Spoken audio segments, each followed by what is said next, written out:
And we are back once again. It's us, the horror guys. I'm Brian. And I'm Kevin. And as usual, we've got What? And a short? Different this time. What? This time, we're going to look at a 7-part miniseries put up by Netflix called Midnight Mass. Dated of 2021. Yeah, it came out It's toward not the end super of the brand year. new, So but, it's not yeah. super old either. But, we're going to sound the spoiler alert early. Yeah. Because we're going to spoil the heck out of it. And this would be a really good one to see without being spoiled. You could probably sit through us talking about the first episode without missing too much. I'd say stick around for the first episode, see if that interests you.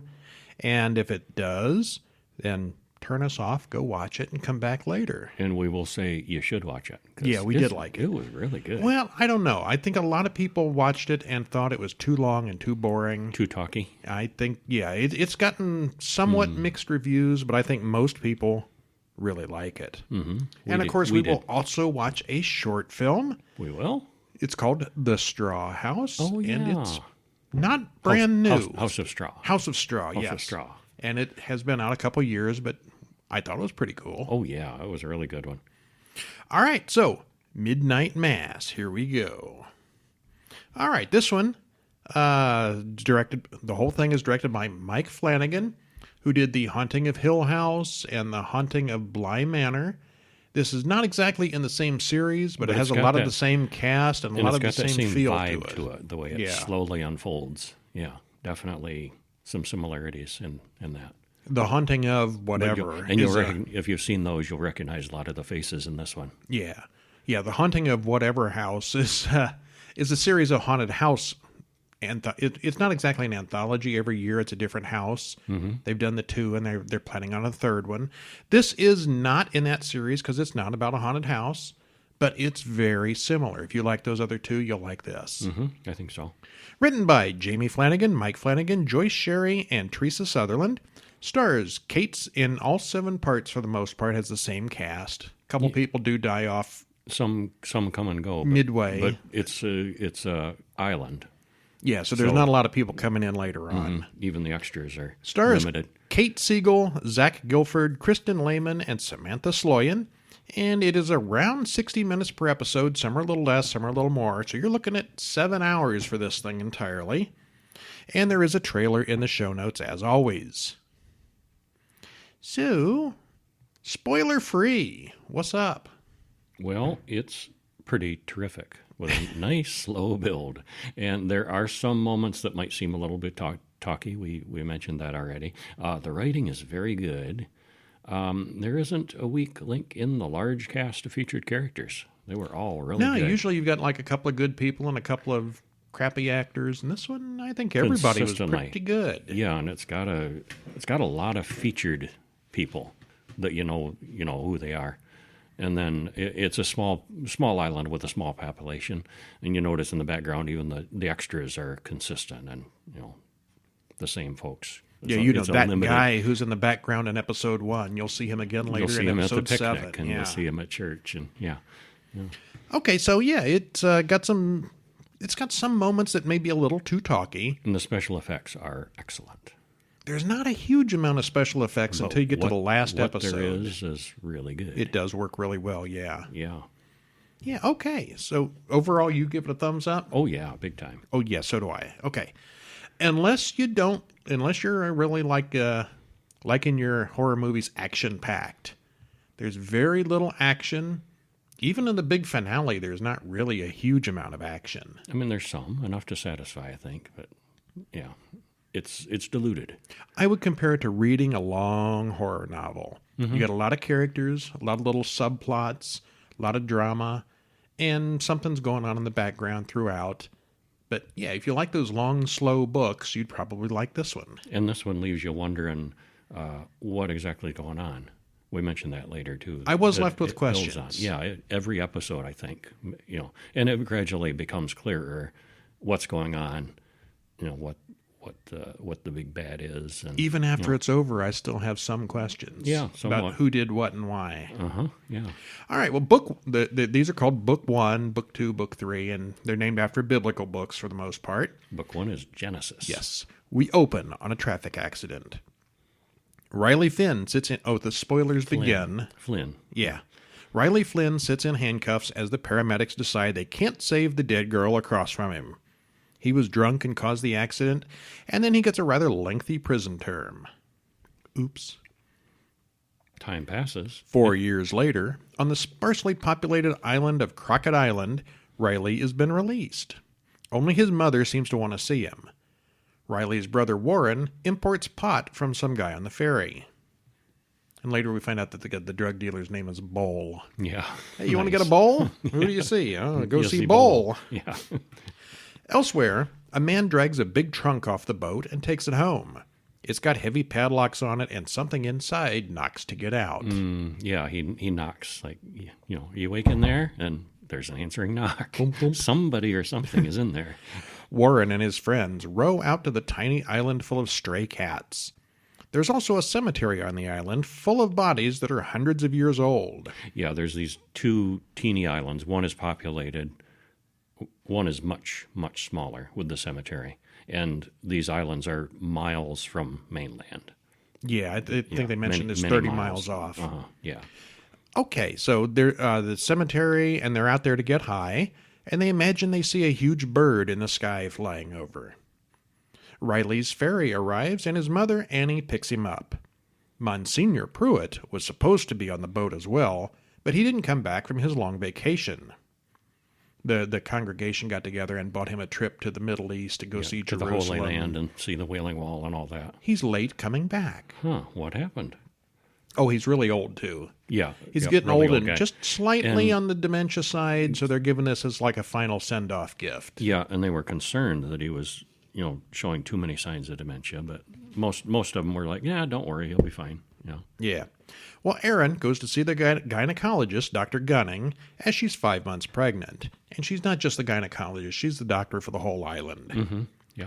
The doctor's elderly mother has dementia also. Joe, the town drunk, claims to Sheriff Hassan that he saw a giant albatross chasing him last night.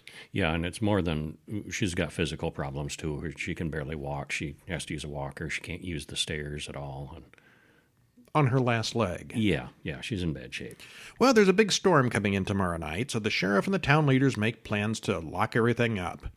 The marina shuts down, and they switch off the power to the docks for safety. Bev, the church lady, sees a light on at the Monsignor's house and lets herself in. She doesn't expect what she finds. But we don't get to see it. No. Sunday comes, and there's a new preacher in town that no one expected. Father Paul Hill says that he's filling in for a few weeks while the old priest recovers on the mainland. Afterward, Riley and Erin catch up on their sad and pathetic lives since they last talked 4 years ago. The storm arrives. The power goes out. Riley sees Monsignor Pruitt walking out in the storm on the beach. Yeah, he recognizes the clothes. His hat the and his coat, yeah. that he always wore. He's got a very distinctive outfit. Mm-hmm. When he goes out to chase the man, he's gone.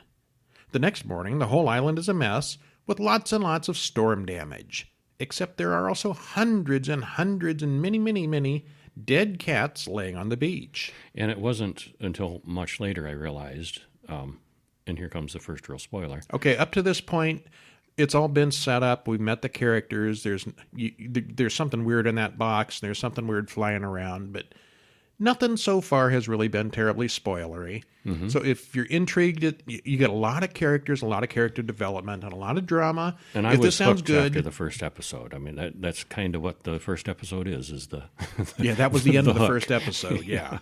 So anyway, yeah, if this sounds good to you, we don't want to spoil it any further. Put us on pause. Go watch the other 6 hours, and then come back. Otherwise, spoilers from here on out.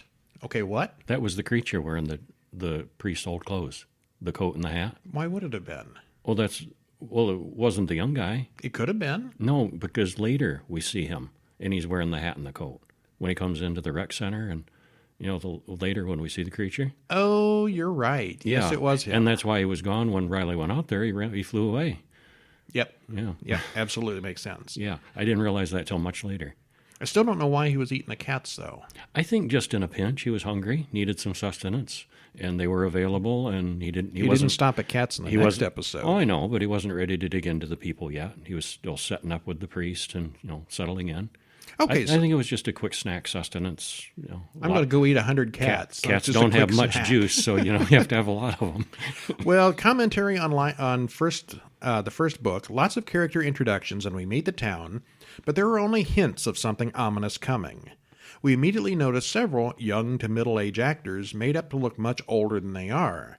And at this point already, we were expecting either flashbacks or that the characters were going to get younger. Yeah, because we recognized the actors, and not that the age makeup was bad or immediately, recognizable. If you see somebody who's 40 years old made up to look 80, you're going to notice. Yeah, something's going on there. Yeah. Book 2, Psalms. What's that one all about? Psalms. It's about the Psalms. Yeah.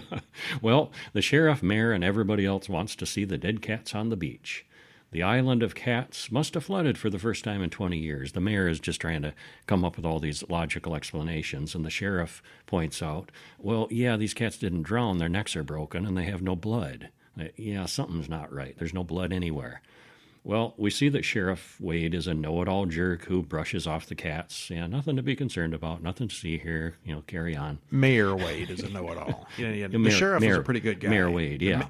The mayor reminded me of Ned Flanders throughout. A little bit. He looks like him. He talks like him. Yeah, totally. But he's very smart, very competent, very good at his job. No, you're talking about the sheriff. No, you're talking about the sheriff. No, the sheriff is the good. mayor is like Ned Flanders. The sheriff, he's all right. That's who I meant. Yeah, okay. The sheriff is good at his job. Yeah. Father DePaul does a daily service and only 3 people attend. When Lisa asks him where he came from, he's a bit evasive. Riley goes to a double A. Alcoholics Anonymous. Alcoholics Anonymous meeting on the mainland. Father Paul goes to see Dr. Gunning's mother, Mildred, who hasn't gone to church since her dementia set in, and he gives her personal communion. And she confuses Paul with the old Monsignor. Yeah, she thinks he looks like him or something. We don't know. Yeah, she's just old and crazy. Old people are confused. Yeah, and she's very confused, yeah. One of Warren's friends sees something big flying in the sky. It also sees him. Well, Sunday rolls around again, and Father Paul gives a rousing sermon that really hits the people in the audience. Afterward, the whole town has a potluck picnic. Everyone talks and does normal drama until someone poisons old Joe's dog. And he suspects it was Bev, the church lady.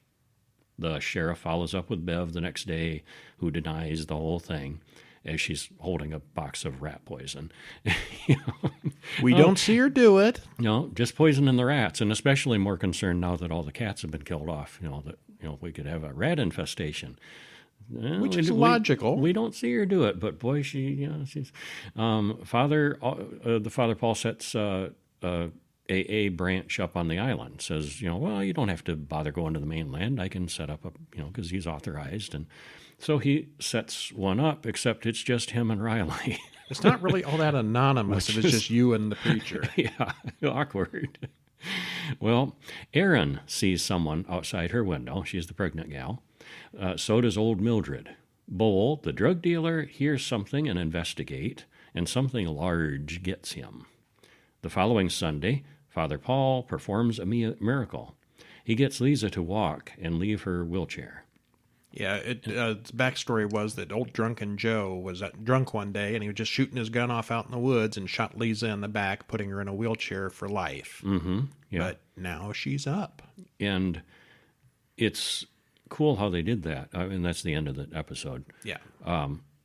He's standing there welcoming people coming in, and it's almost like he can smell it or sense it.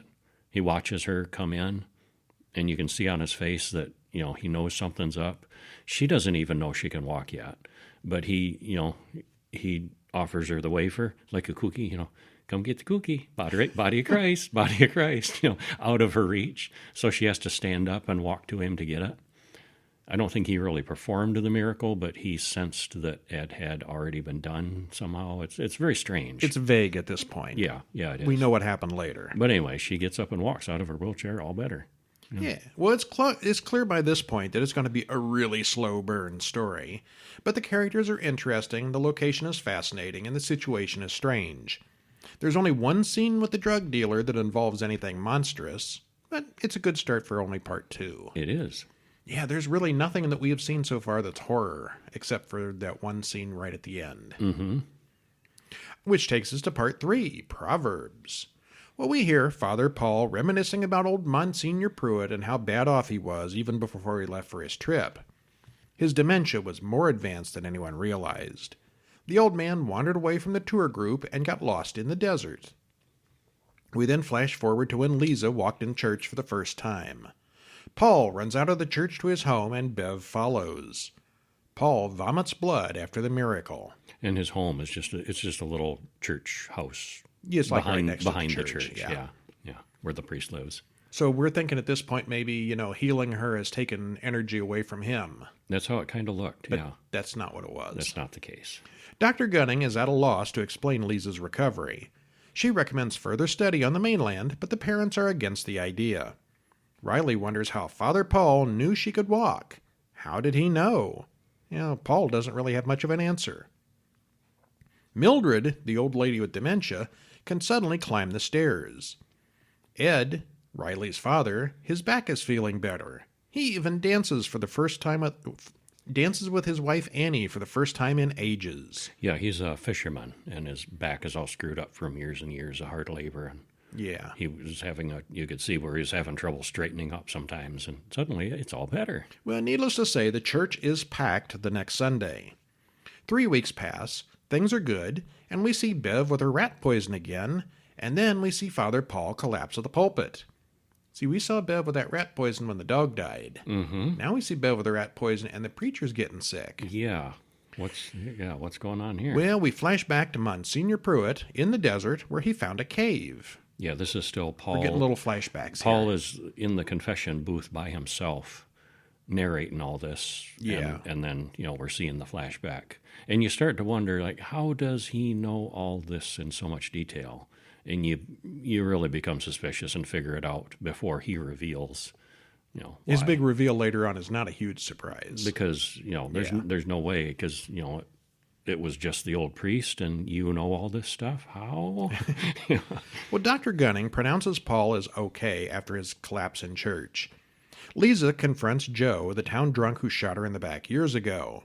She's not forgiving, but she also kind of is. Yeah, and that was kind of a nice talk. I mean, she hates him, and yet, she's going to forgive him, and she, basically says, if I forgive you, you can certainly forgive yourself, so get off your butt and, stop drinking and be a good person and, shape up. He makes an attempt. It was a pep talk, yeah. The Muslim sheriff complains at a town meeting about his son and all the students being given a Bible at school. Bev is about as hypocritical and racist as she can be at this kind of meeting, but with the recent miracle, the community doesn't pay much heed to the sheriff's concern. Bibles are in this week. Mm-hmm. Aaron is repulsed by the whole mess. Dr. Gunning's mother, Mildred, is getting more and more lucid. And is she looking younger, too? Yes, she is. Joe shows up at Riley's AA meeting, and they have a nice talk. The sheriff and his son have a long discussion about belief and religion and miracles, and then he sees a face in the window just for a moment. Father Paul collapses again, this time with bloody convulsions, and he dies. Well, okay, I thought he was going to be around longer than that. Mm-hmm. We see Old Man, back in the flashback, we see the Old Man Pruitt in the cave once again. He lights a match and sees glowing eyes in the darkness. He lights another, and is attacked by a winged, demon-looking creature. Pruitt thought it was an angel. Everything big and tall with wings is an angel, right? Well, no. Well, it gave Pruitt some of his own blood. Later, the old man crawls to the entrance of the cave, and we see that he's much younger now. He's Father Paul. Pruitt got younger and became Father Paul. That's why Mildred thought he was the same guy. Mm-hmm. It really is. Paul then brought the angel home with him, smuggled in that big trunk we saw in episode 1. Will Paul stay dead? Nope. Paul sits up, feeling much better now. Uh-oh. End of the episode. Is he full vampire now? Do we know that it's vampires? Well, we don't know. No, we start to suspect, though. or something magical. Certainly something magical going on. Something's going on, yes. Yeah. It's not as miraculous as they all think. And then you wonder, I was wondering at this point, is it a, angel or demon or whatever, some super powerful being that gives and takes? It made Lisa walk, but it also, had to kill Bull to, there's a, brought Paul back to life, but killed all the cats. It gives and takes. I was kind of wondering if it'd be a thing like that. Kind of looks that way point. right now, yeah. Yeah. Well, it's a natural progression of events after the previous episode, but not too much happens in the overall story once again. It's as much soap opera as a monster movie. The twist, with Father Paul turning out to be the reinvigorated Monsignor Pruitt, wasn't a huge surprise, and we'd already suspected that. Mm-hmm. At least after the beginning of the episode. Yeah. Yeah. Book 4, Lamentations. That don't sound good. Aaron is at Dr. Gunning's office getting an ultrasound for the baby, and we notice there's no sound, and the doctor starts looking concerned. She asks her, Aaron, has there been much kicking? And Aaron's like, well, not normal, not within the last couple of days, I guess. And the baby is gone. She's not pregnant, and she was last week. No, she wasn't. Well, Gunny thinks she miscarried and then blocked it out. And Aaron says, no way. No, she didn't. So where'd the baby go then? Bev is taking care of Paul. She keeps going on about how he came back from the dead. He doesn't want to eat her food for some reason.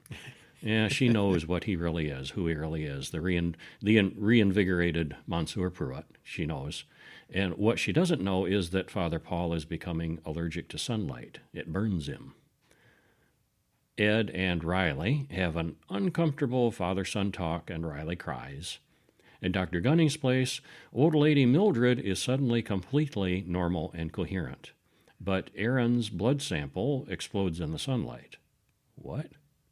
So a touch of vampire for all of them? Well, maybe? we know that No? Father Paul, we know what's up with him pretty much at this point. Him being allergic to sunlight kind of gives it away. Yeah, he's full vampire now. Aaron hasn't been bitten or attacked or anything. No, but yet her son, her blood reacts in the sun. Well, Aaron tells her own sad story to Riley, and he cries some more. He's probably wishing he just stayed in prison at this point. Yeah. Well, they eventually discuss what they believe happens after death. He's an atheist, but she's quite religious. Father Paul is in great pain. He cuts himself and licks up his own blood. He goes to see Mildred, who figures out who he is as well. She's old enough to remember him as a young man, and he gives her communion anyway. Back at his house, we see Father Paul putting something in the communion wine between bouts of pain. He chugs the wine just as Joe comes by to talk about not drinking today. That's an awkward moment. It's okay. I'm allowed. Yeah, it's sacrificial wine. It's all right. He's got the bottle in his hand. Paul talks about fighting the hunger that gnaws from within, and he's not talking about alcohol. One thing leads to another, and Paul ends up, Joe takes a spill, and he ends up licking Joe's spilled blood off the floor. Busts his head open. Yep. The next morning, the Muslim sheriff's son goes to the Catholic Church for the first time. And we keep pointing out that the sheriff is Muslim because he's the only one in town. He runs into a whole bunch of different racist things, and his beliefs don't really align with everybody else. It is important to the plot. Mm-hmm. Bev finds the priest and dead Joe in his home, and she decides she's going to handle it. She's gone full Renfield. She has a plan. She goes back into the church. Well, this is, like a service has become. A service is being held at night, and the people are waiting. Like, where's the priest? And she goes and she finds all this mess, and she's like, okay, I'll handle it. And she goes back, and Well, he's just sick right now. They're not doing it at night yet. Oh, okay, all right, but he's sick, yeah. But anyway, they're expecting him, and she goes back and says, oh well, he's a little under the weather. So she's covering for him. She gets Mayor Wade and another guy to dump the body in the ocean. She brings them on board too, cleaning up the mess for the father. Aaron goes to the mainland for a second opinion about the baby. They don't believe she was ever really pregnant. There's no blood tests that shows she was pregnant. It wasn't even a miscarriage. And the doctor suggests a psychiatrist. You imagined it. No, she didn't, and yet there's no sign of it. Yeah. Riley shows up for AA, but no one else is there. Paul finally shows up, and they talk about Aaron's missing baby. Riley catches Paul in a lie about Joe visiting his sister. Because, where's Joe at this meeting? And the father says, oh, yeah, he went to visit his sister, except that Joe had earlier mentioned that his sister died some weeks ago. Paul doesn't know that, so caught him in his lie. Annie and Ed are both feeling so much better that Annie doesn't even need glasses anymore. A strange figure visits Father Paul that night. He's very tall, has long claws. This is after the meeting, and Riley has left. The, quote, man refills the communion wine flask with his own blood. Riley goes back to talk to Paul about the lie and finds them both there. And there's an awkward split second, and the vampire swoops in and bites Riley while Paul shuts the door. And we lose all doubt that there's a vampire involved at this point. Yeah, he swoops in with his wings and chomps him on the neck. And So the vampire has been putting his own blood in the communion wine and been giving it to everyone in church. Everybody who takes communion gets a dose of the vampire blood. Which explains a lot at this point now. Or angel or demon or whatever it is, Is it a vampire? I think at this point, or something ancient. I think at this point we're pretty much vampire. Vampire-y, yeah. Well, finally, we get some ideas to what's really going on here. There are a lot of long conversations, or maybe you could even call them monologues, from Riley and the people around him. Paul is obviously some kind of a vampire now, but he was innocent when he arrived. This is all still just developing for him. He's putting vampire blood, or whatever that thing is, in the communion wine, and that explains the people in town starting to heal and get stronger. And younger. But wait! Rather than move on to the next part, did we see a short film this week? We saw House of Straw, which actually was 2015. It's been out there for a while. Well, sometimes these shorts float around there for a while before they get put on the internet. Yeah. So it may still be a new release. There's no way to tell. This was directed by Kyle Bogart, written by Kyle Bogart, stars just 3 people, Liz Beckham, Jason Newman, and Joseph Garlock. Runtime is 16 minutes, 6 seconds, and it's on YouTube for free for everybody to watch. Well, it starts out so normal. Reed is buying some pork scraps from Nicholas's butcher shop for their dog. Reed mentions that Emma lost her wedding ring, but Nicholas says, she hasn't been in the shop for weeks. Don't know, we haven't seen it. Reed goes home to Emma, and it's quickly clear that something is off. There is no dog. Why are they dumping the pork into a tub in the shed? And why is Reed filling shotgun shells? Doesn't take long to figure out where things are going, but even then it's very interesting. Yeah, absolutely. It was not what I was expecting, really. No, it wasn't. Love and relationships can be complicated enough as it is. Throw in another factor, and it takes things to a whole new level. The acting and the script here are excellent, special effects are really good, and this one is worth checking out. Oh, yeah. And we're not going to spoil it any more than that. No. Watch it for yourself, you should. Okay, back to our regularly scheduled miniseries, Book 5, Gospel. Annie and Ed are looking quite a bit younger, and they wonder what happened to Riley.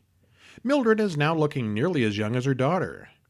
And if you look at IMDb, the actress is She's actually younger than yes. the actress, yeah. So that was cool. Bowles' mother goes to the sheriff about her missing drug dealer's son. They change the sign at church. Now there's only going to be masses held at night. Oh, yeah. That's no right. more of those that daytime came this episode. meetings. I was thinking it was last one. Yeah. Mildred finally goes outside, and the town considers it another miracle. Look how good she looks. Yeah, about 60 years younger. Yeah. Aaron goes looking for Riley, and the sheriff goes looking for Joe. So people are starting to notice there are missing people. Mm-hmm. Everyone comes to church that evening after dark. It's Good Friday, so big weekend for the church. Father Paul talks about being good soldiers during the coming war. Morality changes, and you must follow your conscience. When the service ends, Mildred is horrified at what she's heard and refuses to ever go back. Riley comes to Aaron's house, and he looks fine now. They row out on a boat for some privacy, and she wants to know where he's been, and he has... clearly, he has a monologue here. Some of these speeches are very long. Real people don't talk that much. I don't think so. They get interrupted. There's things come up, and yeah, this is very... All these people are really good storytellers. Very literary speakers. Yeah. He eventually gets to his story that we get to see in flashback. He woke up on the floor of the community center where the creature had attacked him. Paul forcibly straightened Riley's broken neck, and it cracks a few times in the process. Or maybe Paul was finishing him off. It's hard to say. I got the impression he was trying to straighten help? it so it didn't grow back crooked. Well, Riley wakes up a while later looking much better now, but really hungry. He runs outside and starts burning in the sun until Paul yanks him back in. He's a full vampire now, and then Paul explains how things work. They start out as Paul explains who he really is. Paul then explains that he, and Riley as well, have been taken back to their perfect selves, their best selves. Bev comes in to... old Monsignor Pruitt was 90 years old and senile, and now he's a nice-looking 30-year-old young guy. man. Mm-hmm. Riley was already, I guess, at his prime because he doesn't look much different. Bev comes in to see if everything is going to plan. She obviously knows everything, and Riley can hear the heart beating in her chest. Thum, thum, The hunger. He wants to eat her. Paul explains it all away as this is God's will. Bev exalts on how all of this is right there in the book of Revelations, and it mostly does fit with her quotes. Riley, who is still mostly an atheist, doesn't really fall for it. The sun goes down and they let Riley go. He's mentioned a couple times that he's an atheist and he doesn't believe any of this stuff, but I think suddenly he's starting to have his doubts. Mm-hmm. There have been reasons to believe. There's at least some real magic happening. Yeah. Riley overhears Mildred outside the church, and his hunger starts to hit again. He looks in on his sleeping family, and then goes to Aaron's house. We pop back to the present with Riley and Aaron on the little rowboat. He wants to show her, to prove it to her. He apologizes for what she has to see, and he begs her to go back to the mainland and not try to save the others, but he knows she will anyway. Well, the sun comes up, and Riley does what vampires do in the sunlight. Oh, big time. And Aaron screams quite a lot. And that's how that episode ends. Yep. This episode is mostly concerned with Father Paul explaining the logic behind vampirism to Riley in the rec center. It's amazing how someone can twist scripture to support just about anything, but everything he says makes total sense and is pretty logical if you kind of ignore the big picture ethics behind it. Mm-hmm. This is all... the stuff that he and Bev comes up with. Yep. Yeah. And Bev's especially good at it. Oh, she can justify about anything. She's amazing at it, yeah. Which takes us to part 6. Book 6, The Acts of the Apostles. We pick up right where we left off, the boat where Riley is just a pile of ash now. And sure enough, Aaron does roll back to the island, not the mainland. The sign on the church mentions Midnight Mass Easter Vigil is this weekend. Big holiday. Aaron goes to see Dr. Gunning, tells her story about Riley. And it's crazy, but then there's the doctor's mother, so she's got her own crazy story. She puts a bit of Mildred's blood into the sunlight and demonstrates it bursting into flames. Yeah. So then the three of them talk and try to work out what's happening. The doctor gives her medical theories, some disease. The blood is, mildly infected until you become fully overwhelmed with this disease. It's interesting, the discussion they have. And they're not sure. They don't make the connection that it's the communion line, that it's the people who've taken communion. Something is happening. But something is happening, because it's not happening to the doctor. Somehow, Father Paul knows that Riley has died. He just knows. Bev has platitudes, which annoys Paul. And who knows who he told, she asks. Well, Ed, Annie, and Warren find letters from Riley on their beds. Ed comes to see Father Paul, and he says the letters he got were delusional. He leaves the letters with Paul. Aaron goes to Annie, who doesn't believe that Riley is dead. Hi, Dad, I'm a vampire. Yeah. And he doesn't believe it. Amazing. Amazing, yeah. Dr. Gunning goes to the sheriff, who doesn't believe any of it. The sheriff explains why he moved to the island after 9/11. He doesn't even carry a gun on that sleepy little island. Well, Gunning, Mildred, and Aaron go to the ferry to head to the mainland, but it's not there. And Sturge, oh, he says that all the boats are being serviced today. Yeah, I can't take another boat instead of the ferry, as he's got a handful of machine parts. It's pretty clear he's sabotaging the engines. Yeah. And he reminds them about the Easter Vigil tonight. This is a fishing village on an island. There are probably dozens of boats, but none of them are working today. Yeah, they're just all broken down. Yeah, Well, the power cuts off just after dark.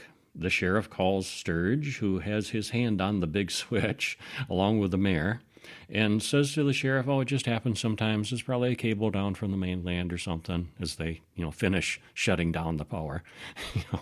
So clearly they're, working on isolating everybody and getting this set up. They plan on knocking out the cell tower later that night. Aaron tells the others that she plans on going to the midnight mass. The sheriff's son wants to go to the midnight mass. He wants his father to see the big miracle that is promised. Bev starts a procession through town as everyone heads to the church. Sturge cuts the cell tower wires, and the island is completely cut off now. They all file into the church, followed last by Father Paul. Everyone is there. And Paul does his confession that he is the old Monsignor. Apologizes for lying to him, but he had to. He was blessed by an angel of the Lord, and he brought him home. And tonight the same will happen to each and every one of them. Paul calls up Sturge up to the front, doesn't call him on the phone, who drinks rat poison and dies. The sheriff tries to leave when the angel shows up, blocking the door. He walks in so that everyone can see him and flares out his huge wings. Sturge gets up again, alive. And they bring out little cups of rat poison for everyone. How very culty. Mm-hmm. Yes. Well, everyone starts looking really uncomfortable when the poison is distributed, with the demonic-looking angel standing over them. The sheriff finally draws a gun, tries to pull the other, and the others pull him down, wrestle him down. Many of the people start chugging the poison and dying. Mildred picks up the gun and shoots Paul in the head. The demon swoops over and drags her outside. Bev takes charge of the chaos. But as the dead rise, they all start seeing, hearts beating and, smelling the smell and getting the hunger. Not everybody drinks the poison. Yeah. They're still alive and normal. Yeah. Well, about half the parishioners start eating the other half, and it's just chaos. It's probably the most chaotic scene. Yeah. A handful of people get out the back door. This was not what Paul had planned, but Bev, of course, thinks it's all for the best. Could this be any more culty? Yeah. Here, drink this cup of poison. Yeah, says the preacher. Well, and that's never happened in history. And there's a shot of the back where they had planned this. They had there's little Dixie cups on trays. Yeah. They were ready. Mm-hmm. Well, each and every one of these characters gets a 10-minute dramatic monologue sooner or later. This time it was the sheriff. They're all good. They're really good, but it is starting to feel maybe a little more than drawn out at this point. They are quite good at managing to convey a sense of growing tension and impending disaster. Well, still not too much happens until all hell breaks loose, like in this episode. Until things do happen, yeah. My question is, if now that they're all vampires, what are they going to eat? There are still a few who aren't infected, but they're not going to last forever. Mm-hmm. And later on, we find out that there are quite a few non-church goers still left on the island. Yes. But people that fled the church that night. Yeah, they're going to run out of food pretty quickly either way. Yeah, that is a problem. Well, there's the mainland. Yeah. Spread the word. What happens in Book 7? Oh, the culmination of all this. Oh, a few hours have passed. Father Paul is back on his feet after being shot in the head. Much better now. Yep, all better. Mildred comes inside, awake after being killed and changed, and she looks to be about 20 years old now. Paul admits that he did the whole thing to save old Mildred from her impending death. He reveals that he is Dr. Gunning's father, and he was a lot closer to Mildred than we knew. Yeah, apparently they had an affair. And that was a surprise to me. I didn't see that coming. I did not see that coming at all. I don't think they really foreshadowed that much. No. Elsewhere, the newly changed vampires are eating and feeding the rest of the village. Dr. Gunning, Lisa, Aaron, Annie, Warren, and the sheriff are hiding in a house. Aaron figures out that the vampire's plan is to get things to the mainland and start spreading it everywhere. They talk until Bev and Sturge throw a Molotov cocktail through their window. Annie goes out to stall while the others go out the back way. They spot that angel thing out there killing people. Sturge thinks they should put out the fire at the house since the winds are so strong, but Bev says no, let it burn. Let it all burn. In fact, let's help it burn. She likes the idea so much that the two of them set fire to more houses and businesses. Yeah, they just set it all on fire. Annie finds Ed, and they're both vampires now. They decide to fight the hunger and not kill anyone. The sheriff, doctor, and Aaron start filling gas cans to burn the boats in order to prevent the vampires from spreading. Lisa and Warren find the main vampire feeding, and then shoot him several times, but he doesn't even notice them. He gets so busy feeding, he's like oblivious. Mm-hmm. Yeah, that was really well done, I thought. They're not shooting at him, and he's kind of, vaguely swatting them away. Go away, like, I'm busy. Yeah, I'm busy, go away. Yeah. Well, then they pour gasoline on him and set him on fire. He does notice that. Yeah, he does. Yeah. Doesn't kill him, but he notices it. Sturge tells the other vampires to burn every building but the church and the rec center. And at this point, I'm thinking that may be a mistake. And it turns out it is. Bev comes into the church spouting her crap, and she shows Paul and Mildred what's been going on, and they're not pleased. Bev explains the plan to spread their gospel to the rest of the world, and Father Paul recognizes that he was wrong all along. See, he really actually thought he was doing God's work. He was a good guy. Mm-hmm. Turns out he's, not so much. Working for the other side. Yeah. Bev loses it on him, telling him how he was the weak point in all this, and now she will lead the others. I expected him to reach over and just pull her head off at that point. Oh, no. No, he's still too good of a person. He wouldn't do that. Lisa and Warren grab a canoe and head offshore to avoid the carnage. Bev starts rubbing it in with some of the locals who weren't churchgoers. She starts telling Sturge who to exclude from the rec room and where will they sleep through the day. Well, there's really nowhere to go. Yeah, by this point, everybody except the handful of our heroes has been converted. They weren't churchgoers. They didn't take the communion, but they got bit by other people who were vampires and given the blood, and so they're all vampires now. Yeah, there's only a couple of characters who aren't vampires. She's being all judgmental about the non-churchgoers and says, "Well, there's not room in the rec center for you. Yeah, we're going to exclude, only, members only." And of course, the vast majority of the people on the island have no idea what's going on or what's happened to them, and they don't even know why that would be a big deal. Yeah, it really fell apart because Paul had intended on it being a much more controlled situation. He was going to lock the doors with all the vampires inside and explain things to them. And guide them through the hunger and, explain things to them, and instead just chaos broke out. Well, he got shot in the head, and he got Bev shot let in the everybody head, out. Yeah, so it didn't work smoothly like he had planned. No. Yeah. Well, Father Paul announces that he'll take the excluded into the church, except that he finds Dr. Gunning pouring gas all over inside the church. He pauses and said, "Oh, that's all right. He's proud of her." As they have their tearful farewell, Sturge shoots Dr. Gunning and kills her. Paul attacks him, but he can't bring himself to kill the man. Paul then feeds the doctor some of his special blood, but she spits it out and dies for real. Mildred sets the church ablaze with Father Paul's blessing. Now there's only one building left. The Father Paul is redeeming himself. Mm-hmm. Then they spot the sheriff pouring gas on the rec center. Bev calls him a terrorist and shoots him. And Bev really doesn't like the sheriff. And this is where I think that was a tactical mistake on the sheriff's part. Just go to another part of the island, wait until daytime when they're all in the rec center, and then burn it down. Did he really understand what was going on, though? I mean, he just knew this was a bunch of culty Christians that weren't doing what he liked. Yeah, I don't think that he really knew vampires. I don't know. I don't know that anybody really understands it's vampires at this point, other than the few who are in on it. Mm-hmm. Yeah, mostly they're confused. Yeah. Well, anyway, the rec center is the last building on the island, he says, before Bev shoots him again. The demon swoops down and kills Aaron. But before she dies, she takes her knife out and slices up the monster's wing while he's busy feeding. Yeah, and again, he's pigging out and doesn't notice. Done in by how obsessed he gets once he starts feeding. She's just slicing his wing. And even at one point, he kind of looks over and notices what she's doing, and she turns his. Did you notice that she turns his face back toward her neck? Didn't notice that. Yeah, No. no, drink more. Oh, okay. And then she's slicing with her hands, while he's drinking. Then the sheriff's son picks up a lighter and sets the rec room on fire. Where are all the vampires going to go now? Well, the sun is starting to come up. The bat-winged demon tries to fly away but can't get very far. It flies west, away from the sunrise, but it's unlikely that he'll get very far with those damaged wings. Erin flashes back to her conversation with Riley about death, and she's about to find out what really happens. We watch as the various remaining now vampiric characters wander around, knowing what's about to happen. And the sheriff finally dies, not a vampire. His bullet wounds get him.